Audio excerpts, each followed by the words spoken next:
In English, the word horde as a noun means a large group of people, or it can also be a large group of animals, of insects, of sea creatures. So a large group of something living would be a horde. So, for example, a horde of Chinese tourists was seen at Taipei 101.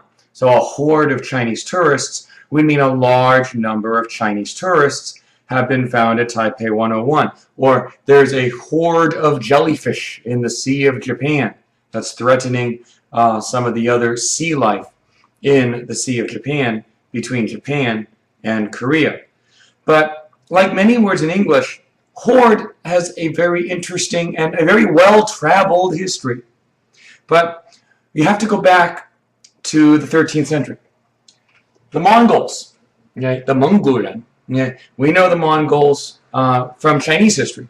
Okay. Well, they also influenced many parts of European history as well. In fact, in Europe, there was a grave dread of the Mongols in the late 1230s and early 1240s.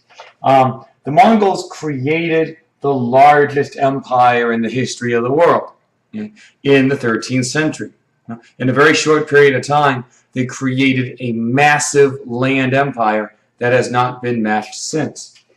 They conquered China, they conquered Russia, they conquered Iran, Central Asia, much of the Middle East, Eastern Europe, and other places. Basically, they came, they saw, they fought, they conquered. They conquered just about everything around. In 1240, or by 1240, they had conquered most of Russia. And in 1241, they defeated armies in Poland and in Hungary on the same day. Very impressive military feat.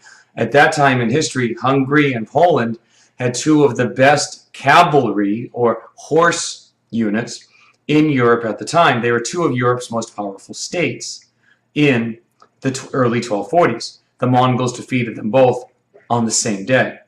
And were getting ready to march on Vienna.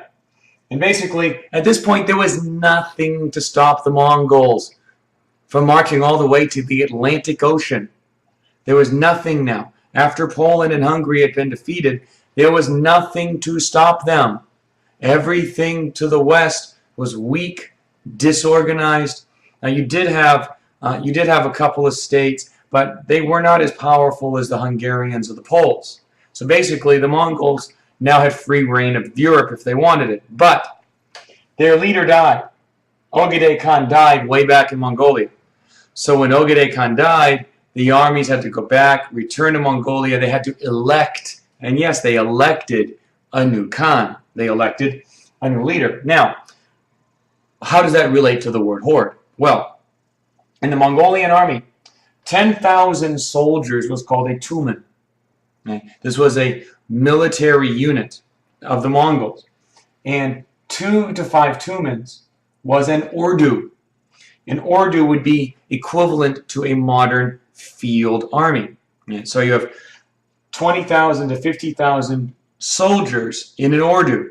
Okay? You're starting to maybe see ordu, horde. Okay, so ordu from Mongolian made it its way into Russian and Ukrainian. Of course, they conquered Russia and Ukraine, where the word was orda. Now, we also know that they invaded Hungary and the areas around there, other peoples nearby. They didn't actually stick around and rule them, but they defeated them on the battlefield. So in Polish and Czech, we have the word horda. Now keep in mind, Polish and Czech are related to Ukrainian and Russian as Slavic languages.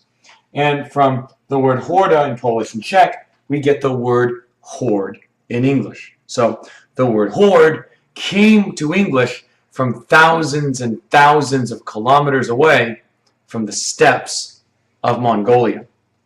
Let's look at some sample sentences. So many people are looking for a job that a horde of applicants came looking for a job. So the company announces that they have a few jobs on offer, and so a horde of people came looking for a job. Number 2, hordes of young people go to Yizhong Street on summer evenings. Anyone who lives in Taichung knows Yizhong Street. And many young people, it's a fashionable place for young people to go to eat, to hang around, to buy things. So hordes of young people go to Yizhong Street on summer evenings. Finally, a horde of mosquitoes can be found by the rice field at sunset.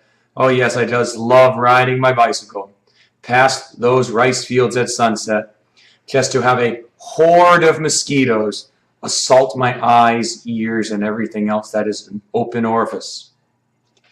This has been an installment of English words and words and idioms origins.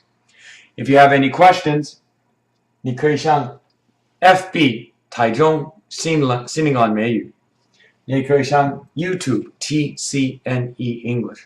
如果你在台中，你找英文老师，你可以在 FB 跟我联络。谢谢你收看。